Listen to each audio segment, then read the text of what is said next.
आज आम तैयारी करबा मंदिर भली बिना पियाज रसुण घांट तरकारी बेसी किसी पनीपरिया एथरे पकेबानी ता पुणी घर मसला दे यही तरकारी को आज आम प्रस्तुत करबा से वीडियो को फुल वॉच करेंगे। वीडियो भल लगे लाइक करेंगे, शेयर करेंगे और सब्सक्राइब करने को जमा भूलि। चलतु आज वीडियो स्टार्ट करवा।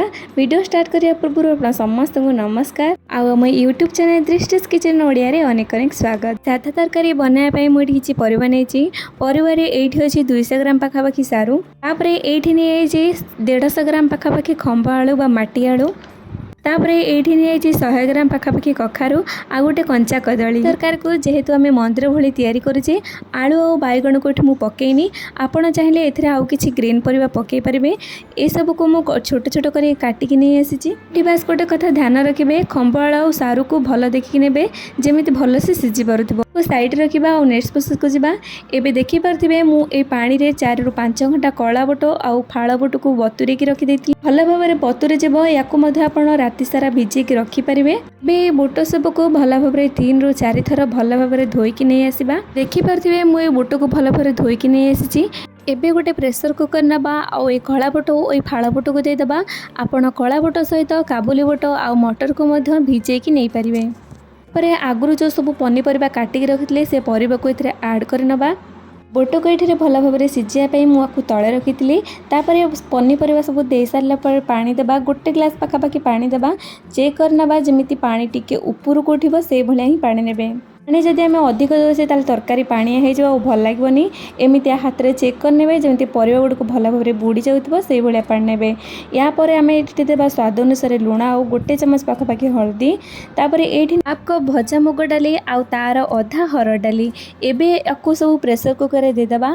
आ लास्ट रे ऐड करवा गोटे कप पाखापाखि कोरा नड़िया एबे एतिकी पकेकी ताकू 2टी हुइसिल आसला पर्यंत सीटी लगे नबा। आपड़ी केमिया परिवा काटी आउ केमिया बुट डाली नहीं से अनुसार आपण हिसाब से सीटी को लगे ने। एबे तार मसला प्रस्तुत करवा। एबे गोटे मु ग्राइंडिंग जार रे दे गोटा जीरा ता संगे 2 खंड डालचीनी तापर ये ऐड कर नवा 4 ରୁ 5 खंड अदा तापर ये मु 2टी शुखला लंका को नहीं आपण केते राग खाऊँ से अनुसार शुखला लंका को ऐड करने। ए सब को किछि मिनट भिजापी छाड़ा तापर ये 2टी मीडियम साइज टमाटो को ये काटिकी पकेना ये मसला सब को गोटे चिकन करके बाटिकी नहीं आसवा। आपड़ केतिकी तरकारी बनुनी से अनुसार मसला को बाटी ने। एबे गोटे कड़े नहीं 2 चामच रिफाइन तेल तेल जगह आप घी को नहीं पारे। तेल टे फुटीगला जीरा और सोरिषर फुटण करनेबा। फुटण टे फुटी आसले ये ऐड करना 3टी शुखला लंका जगह आपड़ ये कंचा लंका को नहीं पारे। आउ ये ऐड करना हाफ चमच पाखापाखि हेंगू पर आम आगुरी जो बाटिक रखिले मसला से मसला को सब पकई नबा। मसला सब को 2-3 मिनट भल भाव में कषि नबा। जेहेतु यहाँ आम सब बाटिकी नहीं टे मसला होगापाई टाइम लगे तापर ये छोट पिंच पाखापाखि लुण पकईदबा। जेहेतु आम सीझारे लुण पकईचे देखिकी ही लुण पकईबा। तापर ये ऐड करना हाफ चमच पाखापाखि हल्दी गुंड आउ एथरे किछि मसला पकईबार नहीं या भल भाव में एमती गोलई नबा। रेसिपी को आपण ना डालमा कहे ना ताको तरकारी 2टी जाक कॉम्बिनेशन गोटे रेसिपी रहिबो आ खाइबा को मते स्वादिया लागिबो।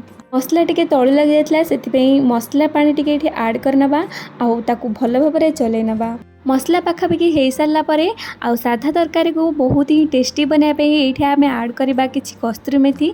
एबे आपको किसी सेकेंड आउ टे कषि नवा। ये देखिए मसला आमर हो जाइए माने मसलार तेल बाहरी पड़ी। ये मु गैस फ्लेम को लो टू मीडियम रखिकी प्रेसर जो आम सीटी देते केते भल भाव में सीझी चेक करना। आपण मैंने ये देखिपे केते भल भाव में सीझी जाइए आउ तार कलर मध्य केते बढ़िया से आसी जाइए। जेहेतु आमर खंभ आलू आ सारू भल थिला तेणु 2टी हुइसिल ही सब सीझी जाइए मटर मध्य सीझी जाइए। एबे मसला जो कषि रखिले से सब पकई नबा।